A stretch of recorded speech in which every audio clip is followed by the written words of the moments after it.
बचपन में ही शादी कर दी गई। उम्र के 12 साल में एक ऐसी लड़की जहाँ से चली थी जिसके गांव में रास्ते तक नहीं थे, आज मुंबई शहर में उसके नाम से, उसकी कंपनी के नाम से 2 रोड है। जिसके पास में रहने के लिए घर नहीं था, लोगों के घर में रही हूँ मैं, गुजराती फैमिली के घर में रही हूँ, लेकिन मैं बिल्डर बन के आज मैं घर बेच रही हूँ। जिसने 2 रुपये रोज से काम स्टार्ट किया था, लेकिन आज 2000 करोड़ कंपनी की मैं मालकिन।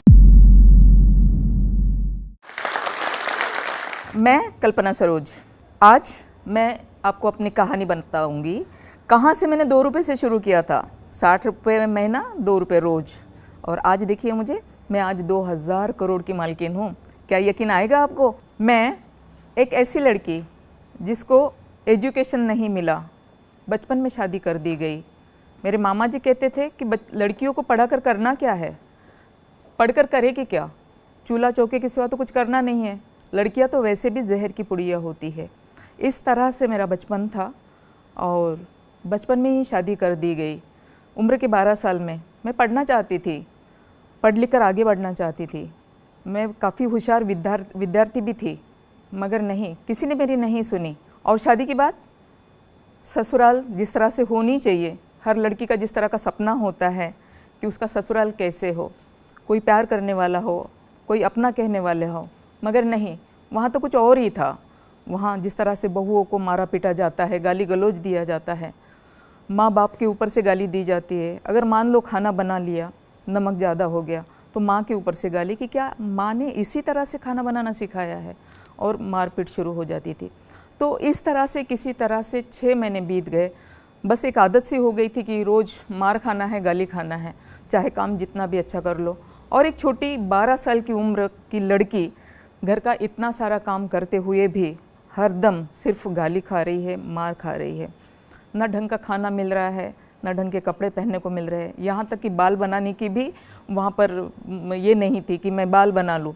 अगर बाल भी बनाने को जाएंगे तो हमारे जेठ जी ये कहते थे कि भाई कहाँ नाचने के लिए जाना है क्या तुम्हें, जो बाल बनाने जा रही हो। मतलब तो कितने घटिया हो सकते हैं, आप लोग खुद सोच सकते।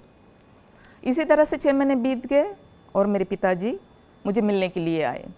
जब पिताजी मिलने के लिए आए, मैं पिताजी को लिपट के बहुत रोई, बहुत रोना आया मुझे, क्योंकि पहली बार किसी अपने को अपने करीब देखा था।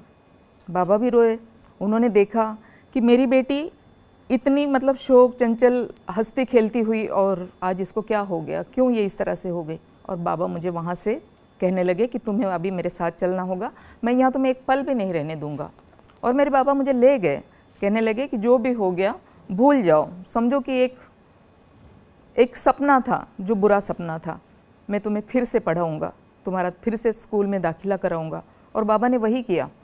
मगर अफसोस, वहाँ के जो लोग थे, जो समाज था, वो ताने मारने लगे, कहने लगे कि मेरे बाबा सही आदमी नहीं हैं जिन्होंने अपनी बेटी को ससुराल से ले आए। और मैं तो सही थी ही नहीं, मैं तो बहुत ही बुरी थी कि एक ऐसी लड़की जो ससुराल छोड़कर चली आती है। क्योंकि हमारे यहाँ की संस्कृति ये कहती है कि लड़की डोली में जाए, अर्थी में भले निकले, लेकिन वो इस तरह से वापस नहीं आ सकती, ये परंपरा रही है। तो मैं परंपरा के विरुद्ध हूँ ऐसे लोगों को लगने लगा, और सारे लोग मेरे माँ बाप को ताने मारने लगे, मुझे कोसने लगे। और जब मैंने देखा कि ये तो बहुत, वहाँ तो था ही था, लेकिन यहाँ तो इससे भी ज़्यादा है, तब फिर मैं क्या करूँ। मेरी ज़िंदगी तो वैसे ही बोझ बन चुकी थी, सब कुछ खत्म हो चुका था, मेरी पढ़ाई खत्म हो चुकी थी, मेरी शादी खत्म हो चुकी थी, और आगे पढ़ने के लिए बाबा कहते हैं, लेकिन ये भी नामुमकिन नहीं था। तो मैं क्या करूं? तो फिर मुझे ऐसे लगा कि मुझे मर जाना चाहिए, क्योंकि ऐसी ज़िंदगी मेरे किसी भी काम की नहीं है। और फिर मैंने पॉइज़न पी लिया। पॉइज़न पीने के बाद भी डॉक्टर ने कहा कि ये बच नहीं पाएगी, 24 घंटे में अगर इसको होश आ गया तो ओके, वरना नहीं बच पाएगी। लेकिन काफ़ी कोशिशों के बाद मैं बच गई। बचने के बाद लोग मिलने के लिए आने लगे।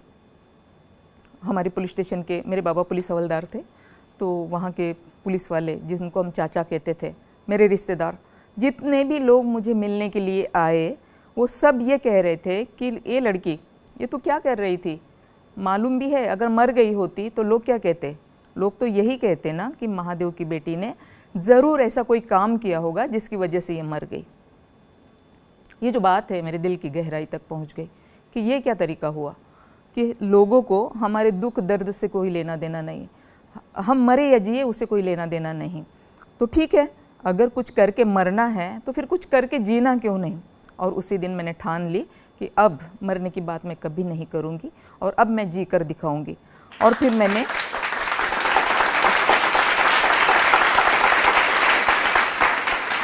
अपनी कोशिशें शुरू की, अपना संघर्ष शुरू किया। मैंने काफ़ी कोशिशें की कि मुझे कहीं नौकरी मिलेगी, मैं अपने बलबूते पे जीऊँ, अपने कदमों पे खड़ी रहूँ। और मैं एक पुलिस हवलदार की बेटी होने के नाते मैं पुलिस के पास गई कि मैं लेडीज़ पुलिस बनूँ, लेकिन मेरी उम्र और मेरा एजुकेशन कम होने के नाते वो नहीं हुआ। नर्सिंग में जाना चाहती थी, नर्स का नहीं हुआ। यहाँ तक कि मैंने ये भी सोच लिया कि मैं आर्मी ज्वाइन कर लूँ ताकि मैं देश के काम आ जाऊँ अपने, बट नहीं हो पाया। फिर मैं क्या करूँ, कैसे जीऊँ? मुझे खेतों में काम नहीं करना था। तो फिर मैंने अपनी माँ से कहा कि मुझे मुंबई भेज दो, हो सकता है कि मैं वहाँ बहुत बड़े मिल है, कंपनियाँ हैं, कहीं ना कहीं ज्वाइन कर लूँगी, काम कर लूँगी। और बड़ी मुश्किल से मेरी माँ ने मुझे मुंबई भेजा। और मुंबई आने के बाद में मैं एक होजरी कंपनी में, सन मिल कंपाउंड लोअर परेल, वहाँ पे मैं काम पे लग गई होजरी कंपनी में। वहाँ मैंने 2 रुपये रोज़ से और 60 रुपये महीने से काम स्टार्ट कर दिया। तो 2-3 साल तक मेरे इसी तरह से गए। मेरे बाबा की नौकरी जाती रही, मेरे बाबा मेरे पास आ गए। और उसके बाद मेरी बहन बहुत बीमार हो गई और फिर मुझे पैसों की अहमियत का पता चला कि पैसे अगर नहीं हो तो हमारे सामने दम तोड़ देते हैं और हम उनको बचा भी नहीं पाते। और तब फिर मैंने ये सोचा कि मुझे पैसे कमाना चाहिए। और फिर मैंने देखा कि मैं कहाँ से और कैसे पैसे कमाऊँगी। तो मुझे कुछ गवर्नमेंट के स्कीम के बारे में पता चला। तो मैंने एक 50,000 का लोन लिया। 50,000 लोन लेकर मैंने अपना बिज़नेस स्टार्ट किया। मैंने बुटीक के लिए लोन लिया था, बुटीक स्टार्ट किया, उसी के साथ फर्नीचर स्टार्ट किया। लेकिन उसी के साथ मुझे ये पता चला कि हमारे बहुत सारे यूथ ऐसे हैं जिनको गवर्नमेंट सभी को नौकरी नहीं दे सकती। तो जो मैंने पाया वो सभी को मिले, इसलिए मैंने एक सुशिक्षित बेरोजगारी युवक संगठन बनाई और उस संगठन के द्वारा उन बच्चों लोगों को भी उसी तरह से अपने कदमों पे खड़ा करने की मैंने पूरी कोशिश की। और इसी तरह से माउथ टू माउथ मेरा बहुत अच्छा नाम होने लगा, क्योंकि बच्चे जो है वो उनकी आवारागर्दी छूट गई या फिर उन माँ बापों के घर के चूल्हे जलने लगे और लोग मेरे लिए काफ़ी अच्छी बात करने लगे। तो लोगों के जो भी मतलब मुसीबतें होती थी या जो भी उनके प्रॉब्लम्स होते थे तो लोग मेरे पास चले आते थे कि मैडम हमारी ये प्रॉब्लम है, सॉल्व करो। तो इसी तरह से एक प्लॉट का प्रॉब्लम मेरे पास आया, वो प्लॉट मैंने क्लियर किया और इसी तरह से मैं बिल्डर बन गई। लेकिन बिल्डर बनते हुए भी पुरुष प्रधान देश में मेरा बिल्डर बनना, एक तो मैं बुद्धिस्ट हूँ, दलित हूँ और ऊपर से मैं लेडीज़ हूँ। 99 की बात है, किसी को कैसे पसंद आ सकता है कि एक दलित महिला आके बिल्डर बन जाए। तो मेरे नाम की सुपारी तक के दी गई, मुझे मारने की कोशिश तक के कर दी गई। लेकिन मैं उसी वक्त वहाँ के पुलिस कमिश्नर के पास गई, उनको मैंने सारी हकीकत बताई कि इस तरह की बात मेरे कान पे आई। पुलिस ने उन लोगों को पकड़ा और फिर पुलिस ने कहा कि भाई तुम एक काम कर लो, तुम्हारे लिए सिक्योरिटी ले लो। मैंने कहा नहीं, सिक्योरिटी नहीं चाहिए मुझे, अगर देना है तो मुझे रिवॉल्वर लाइसेंस दे दीजिएगा ताकि मैं अपनी रक्षा खुद करूँगी।